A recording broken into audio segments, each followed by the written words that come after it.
Suzuki GSXR750. This is the SRAD model for sale on eBay.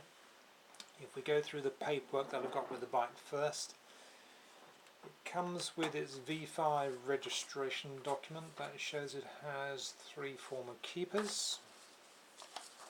It's got the HPI check certificate that shows the bike is completely clear, no finance, no accidents or anything else in the history.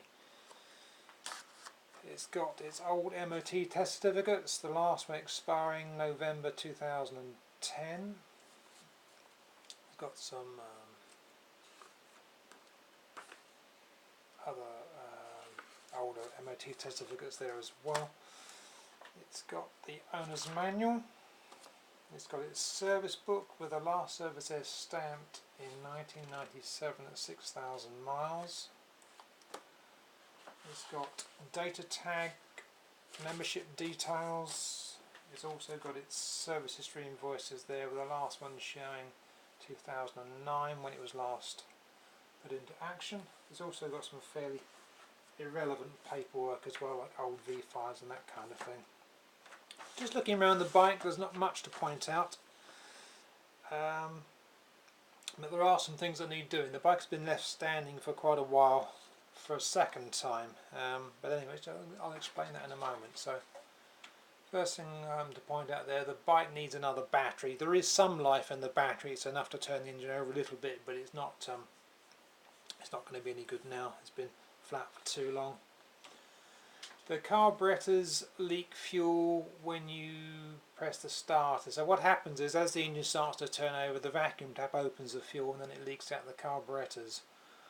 What you notice with the fuel is that it smells very stale. Now, considering the bike has still got a current MOT on it, that's a bit surprising until you find out that the bike has been in storage for a long period of time, put back on the road and then left again. So it's actually got 2 lots of sort of stale fuel in the tank effectively.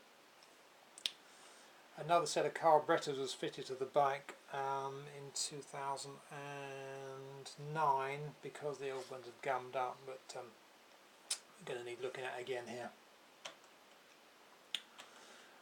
Also, the clutch on the bike is slack, so when you pull the clutch lever in, you can feel no resistance from the clutch springs. Now this is probably the mechanism, or most likely I would think the mechanism on the left hand side just above the final drive sprocket has probably gone dry. You might find if you take that off you can just sort of wiggle it and free it off, I would suspect. It is possible maybe the clutch cable itself has snapped, but that's pretty rare really. So